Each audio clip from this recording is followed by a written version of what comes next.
Hello everybody, good morning, नमस्ते, welcome और welcome back to channel. कैसे हो आप सभी। कल के ब्लॉग में मैं गाइस बताई ही थी हम लोग हावड़ा स्टेशन पहुंच चुके हैं। तो अभी मैं और फौजी साहब पीछे पीछे जा रहे हैं और सभी आगे से जा रहे हैं। और लगेज हमारा बहुत ज़्यादा था और गर्मी यहाँ का क्या कहना, इतनी ज़्यादा गर्मी पड़ रही थी ना। बेंगलोर का वेदर बहुत ही अच्छा था, ना ठंड ना गर्म, और यहाँ आते ही बहुत ज़्यादा गर्मी पड़ी। बेंगलोर का वेदर बहुत ही अच्छा था, ऊपर से हम लोग एसी में आए तो कुछ पता नहीं चला, जैसे ही एसी से निकले बहुत ज़्यादा हम लोग पसीना पसीना हो गए। और हमें रिसीव करने मेरा छोटा भाई रोशन भी आया था, कल के व्लॉग में बताई ही थी। क्योंकि मैं सीधे ससुराल जाने वाली हूँ तो वो क्रिसिप से अभी मिल लेगा, स्पेशली उसको क्रिसिप से ही मिलना था। तो अभी हमें रिसीव करने यहाँ तक वो आया है और कल तक हम लोग पहुँच जाएंगे ससुराल। आप लोग भी बोले थे ससुराल का दीदी ब्लॉग शेयर करना, तो सोचा चलो शेयर करते हैं ये भी। और हावड़ा स्टेशन के आसपास शायद कहीं कुछ ब्लॉक था रोड, तो इस वजह से आज ट्रैफिक भी बहुत ज़्यादा थी। स्टेशन से लेकर सियालदह पहुंचने में, मतलब स्टेशन से निकलने में ही हमें लगे टोटल 1 घंटे, और सियालदह पहुंचते पहुंचते तो 1.5-2 घंटे लगे ही। और बीच में हम लोग देखे हावड़ा ब्रिज। मैं तो पहली बार देखी, उतना तो नहीं दिखा क्योंकि बहुत ज़्यादा ट्रैफिक थी और गाड़ी से उतना दिखा नहीं, पर अच्छा ही लगा, जितना भी दिखा बहुत अच्छा लगा। सोचा तो था हावड़ा घूमने का, पर टाइम बिल्कुल भी नहीं था। 9 बजे हमारी ट्रेन थी और कैब बुक करने में ही आधे घंटे से ऊपर लगे, फिर ट्रैफिक से निकलने में 1 घंटे लगे और सियालदह पहुँचने में भी उतना ही टाइम लगा। पूरे रास्ता ही जाम था, हावड़ा टू सियालदह बहुत ही ज़्यादा जाम था, तो इस वजह से कहीं घूम भी नहीं पाए और अच्छे से हावड़ा ब्रिज तक नहीं देख पाए। अभी गाड़ी में मैं, फौजी साहब, सासू माँ और मेरी माँ और क्रिसिप है, और गाड़ी में बिल्कुल भी जगह ही नहीं बचा। तो पीछे से देवर जी और रोशन आ रहे हैं दूसरी गाड़ी में। ट्रेन में तो क्रिसिप मस्ती से आया, मस्ती करते करते वहाँ से आया बेंगलोर टू हावड़ा। पर जैसे ही हावड़ा आए उसको भी बहुत ज़्यादा गर्मी लगने लगी और वो थोड़ा परेशान हो गया, पसीना पसीना हो गया। पहली बार मैं उसके चेहरे पर पसीना देखी, तो मैं भी थोड़ा परेशान थी। इतने छोटे बच्चे को इतना ज़्यादा गर्मी कैसे लग रहा है। मुझे लगता है यहाँ के लोगों को उतना नहीं लगता होगा, पर मैं उस वेदर से आई हूँ ना, थोड़ा ठंड वाला वेदर से, तो इसलिए मुझे लगता है हम लोगों को ज़्यादा गर्मी लग रही है। फाइनली हम लोग जैसे तैसे सियालदह स्टेशन पहुँच गए। थोड़ा और लेट हो जाता ना तो आज तो ट्रेन छूटनी ही थी। हमारा लगेज भी बहुत ज़्यादा था, इससे भी बहुत ज़्यादा परेशानी हुई।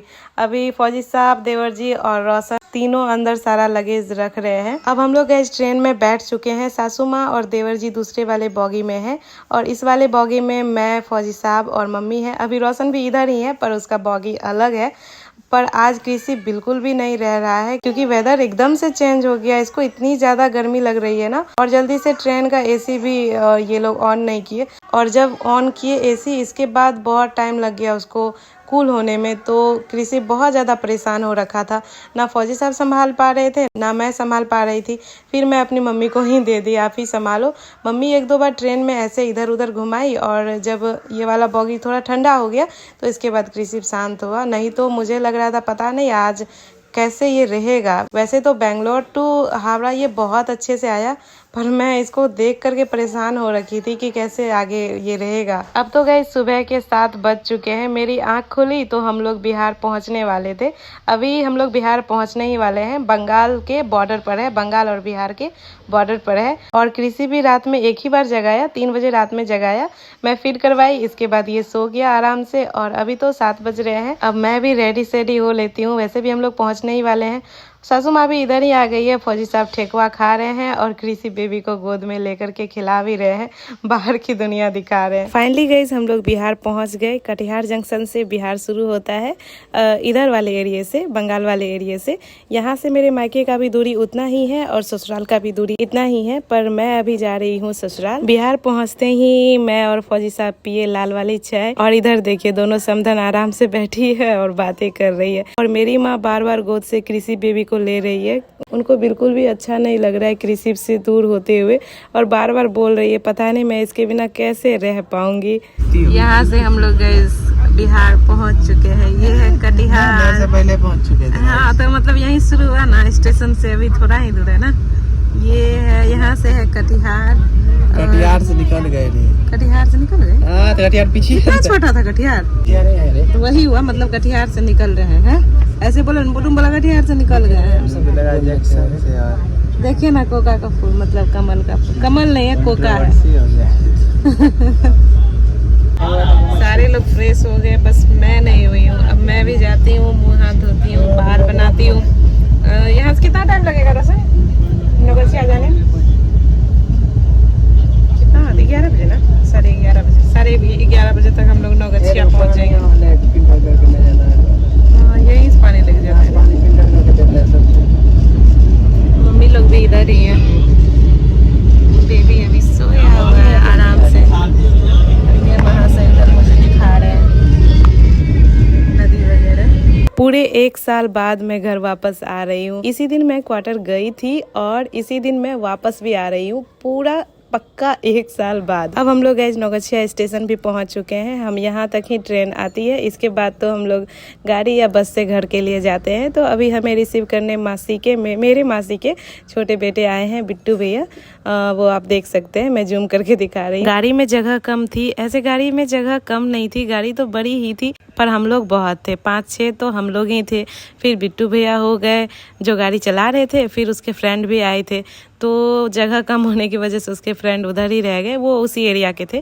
तो अभी बिट्टू भैया मुझे ससुराल छोड़ेंगे, इसके बाद ये भी वापस आ जाएंगे। तो हम लोग जैसे तैसे बैठ गए आगे पीछे करके, पर ऐसा भी नहीं था कि बहुत ज़्यादा दिक्कत हो रहा था। हम लोग तो बहुत ज़्यादा एंजॉय कर रहे थे। और हमारे तरफ का एरिया देखिए कितना खूबसूरत है। मैं तो बस बाहर ही देखे जा रही थी, क्योंकि बहुत दिन बाद भी मैं इधर आई हूँ। मुझे ऐसा एरिया बहुत अच्छा लगता है, खुला खुला एकदम से। बेंगलोर में तो जहाँ तहाँ ट्रैफिक, कहीं बाहर भी निकलूँ तो बस ट्रैफिक ही मिलती थी। यहाँ अपना सा फील होता है, बहुत अच्छा लगता है। और ये जो पुल देख रहे हो ना आप, ये विजय घाट पुल है। यहाँ से हमारा घर बस आधे घंटे है। मुझे तो लगा था 1.5 घंटे लगेंगे जाने में, पर बस 1 घंटे के अंदर ही हम लोग घर पहुँच गए थे। और ये एरिया जो देख रहे हो आप, ये मेरे ससुराल का एरिया है, मतलब गाँव के पीछे का एरिया है, खेत तरफ का। इधर हमारा भी खेत है। मेरा ससुराल ना रूरल एरिया में पड़ता है और मेरा मायके थोड़ा अर्बन एरिया में पड़ता है। पर ऐसा भी नहीं है कि गांव है तो किसी चीज़ की सुविधा नहीं है, हर चीज़ की सुविधा है। चाहे बिजली हो, पानी हो, स्कूल हो, मतलब जो भी चीज़ें आप ढूंढो हर चीज़ मिल जाती है। अब तो गांव भी किसी मामले में पीछे रहा नहीं। और मुझे ना गांव ही ज़्यादा अच्छा लगता है। मैं अपने गांव साल में 1 बार जाती थी, सिर्फ छठ पूजा में, तो वहाँ मुझे बहुत मज़ा आता था। जहाँ मेरा बर्थ हुआ है वो भी गाँव में ही पड़ता है, तो वहाँ मैं ना बस छठ पूजा में जाती थी। मुझे तो बहुत अच्छा लगता था। वहाँ पूरी फैमिली ही है। और जहाँ मेरा मायके है मधेपुरा में, वहाँ बस मैं, पापा, मम्मी, दोनों भाई, बस इतना ही रहते हैं। ससुराल एंटर करने वाली थी तो मैं सर पर थोड़ा पल्लू टाइप से रख ली। ऐसे कोई ये नहीं है कि करना ही है, पर कहते हैं ना जैसा देश वैसा भेष, तो इसलिए अभी हम लोग सभी बहुत बहुत दिन पर घर जा रहे हैं। तो सभी में बहुत ज़्यादा एक्साइटमेंट है घर जाने की। फौजी साहब तो 1.5 साल बाद जा रहे हैं, देवर जी भी 1.5 साल बाद जा रहे हैं, मैं पूरे 1 साल बाद, मेरी माँ 4 महीने बाद और सासू माँ 3 महीने बाद घर जा रहे हैं। ससुराल में गाइस पहुँच चुकी हूँ और मम्मी को भी साथ ही ले आई। फौजी साहब तो पूरा जिद करने लगे, सासू माँ भी, कि नहीं चलिए पहले घर चलिए, इसके बाद मतलब घर जाइएगा, क्योंकि पहले ससुराल ही पड़ता है, इसके बाद मायके पड़ता है। मम्मी भी फर्स्ट टाइम ही यहाँ आई है। रोशन तो कई बार आ चुका है, पर ऐसा होता है ना कि बेटी के ससुराल नहीं जाते हैं। ऐसे क्वार्टर का बात अलग था, इसलिए मम्मी नहीं आना चाह रही थी, पर ये लोग बहुत जिद कर दी तो मम्मी को आना ही पड़ा। अभी हम लोग सभी ऊपर वाले रूम में बैठे हैं, मेरे बेडरूम में। बिट्टू भैया उधर है बेड और रोशन इधर, मम्मी भी इधर ही बैठी है। मम्मी तो कृषिव को छोड़ ही नहीं रही है। मम्मी बार बार बोल रही है पता नहीं मैं कैसे कृषिव के बिना रहूंगी। घर में सभी बोल रहे हैं रुकने के लिए, पर मम्मी नहीं, मैं आज ही जाऊंगी, वहाँ भी बहुत सारा काम है। तो मम्मी अभी लास्ट टाइम कृषिव को मालिश कर रही है। मम्मी वैसे मालिश करती थी, मैं तो कभी कभी करती थी। मम्मी बोली लास्ट टाइम तो मैं करके ही जाऊंगी, पर आज ही मम्मी चले जाएगी रोशन के साथ। वैसे मेरे ससुराल से घर ज्यादा दूर भी नहीं है, 1 घंटे में तो पहुंच ही जाते हैं। अगर कहीं गाड़ी नहीं रुकी तो आराम से 1 घंटे में पहुंच जाते हैं। तो लास्ट टाइम मम्मी अभी कृषिव को मालिश कर रही है और कृषिव भी बड़े मजे से करवा रहा है। पर मम्मी मेरे लिए बहुत कुछ की यार, आप लोग भी देखे कि पूरे 4 महीने मुझे कैसे संभाली। 7 मंथ जब मेरी प्रेगनेंसी के चल रहे थे तब माँ आई थी, पहले तो मुझे संभाली, फिर जब कृषिव आया तो कृषिव को पूरा संभाली, मुझे कुछ भी करने नहीं दिया। कृषु बेबी को भी मम्मी का आदत पड़ चुका है, पता नहीं ये भी कैसे रहेगा। मुझे लगता है 2-3 दिन थोड़ा परेशान करेगा जब मम्मी को नहीं देखेगा इधर उधर, क्योंकि जब इसे घूमना होता था ना कभी कभी तो मम्मी ही घुमाती थी। मुझे तो बैक पेन होने की वजह से मैं वो सब नहीं कर पाती थी। अब मम्मी भी निकल रही है। फौजी साहब तो बार बार बोल रहे हैं 1-2 दिन इसे सेट कर दीजिए इस माहौल में तब जाइएगा, पर नहीं, मम्मी को आज ही जाना है। वैसे घर पे भी बहुत सारा काम है, दिवाली भी नजदीक है। अब तो गाइस शाम भी हो गए हैं, कृषि रिसु को थोड़ा एडजस्ट करने में टाइम लगेगा मुझे लगता है। अभी इधर उधर बस ऊपर ऊपर देखते रहता है, छत वगैरह पंखे वगैरह इधर उधर देखते रहता है। फिलहाल तो अभी ये फीड कर रहा है। मैं इसके बेड भी लगा दी हूँ। बेंगलोर में तो मच्छरदानी का उतना यूज नहीं होता था, मोर्टीन एक बार चला देती थी उसी से हो जाता था, पर यहाँ मच्छर तो है। मोर्टीन चलाने के बाद भी मच्छर आ ही जाते हैं, तो मैं मच्छरदानी लगा दी इसके।